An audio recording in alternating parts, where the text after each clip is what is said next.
Hello YouTube, Joe Kiger here to discuss my thoughts on No Way Home. I know I'm late, but better late than never, right? And I'm finally here to discuss my thoughts. As you all know, I'm not a big fan of the MCU Spider-Man.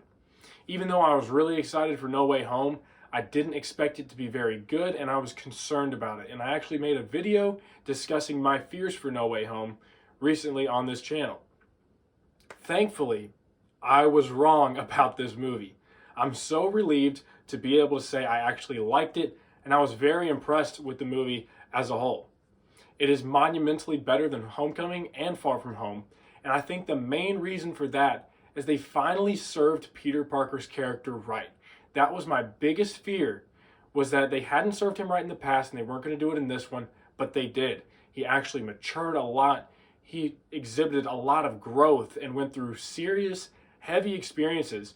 And I was so glad that they finally pushed him in that direction.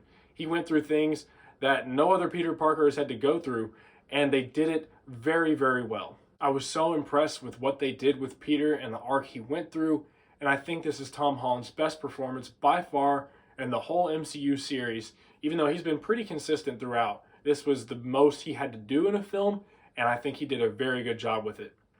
Beyond that, I was also pleased with how they treated our old villains, the people they incorporated from past installments. I was concerned with them a lot too, because I was like, they already had their arcs, their storylines were complete, they already got whatever they deserved or redeemed themselves in some way. And I did have a few problems with inconsistencies in that regard. Some of the storyline choices didn't make sense with what the villains had already gone through or were going to go through. But overall, they really got the personality and motivations of these villains right, especially Doc Ock and Green Goblin, the two main ones that they show. So I was pleased with that as well. And I was scared that they were going to do too much comedy with them. And while there may have been a few instances where jokes just didn't land for me, or some kind of comedic punchline didn't hit with these old villains, I think they did a pretty good job with them overall. However, I will say that the film suffered from an overly comedic tone in two ways. The first being roughly the first 20 minutes of the film. This is when Peter's supposed to be dealing with these big consequences and addressing all the backlash he's getting. And it was all played for jokes, and I was not a fan of the first 20-ish minutes. And then Doctor Strange was also affected by this comedic, over-jokey tone.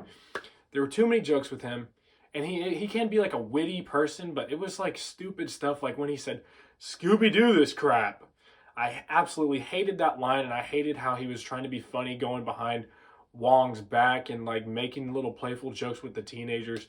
It didn't work for me. And also Doctor Strange as a whole, beyond the comedic tone, I feel his character suffered a lot in this movie. His motivations did not make any sense. His actions did not line up with, his strong moral compass that they talk about in Infinity War.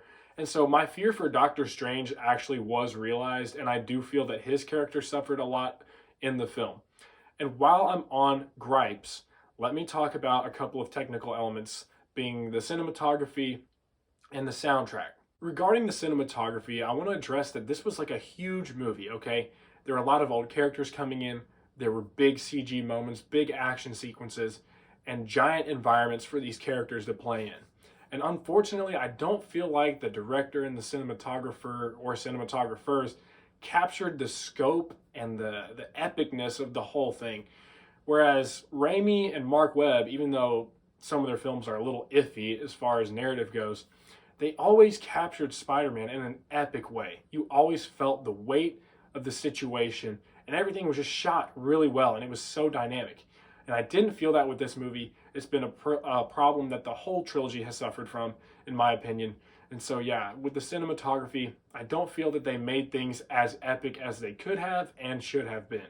Another complaint I have is the technical element of the soundtrack.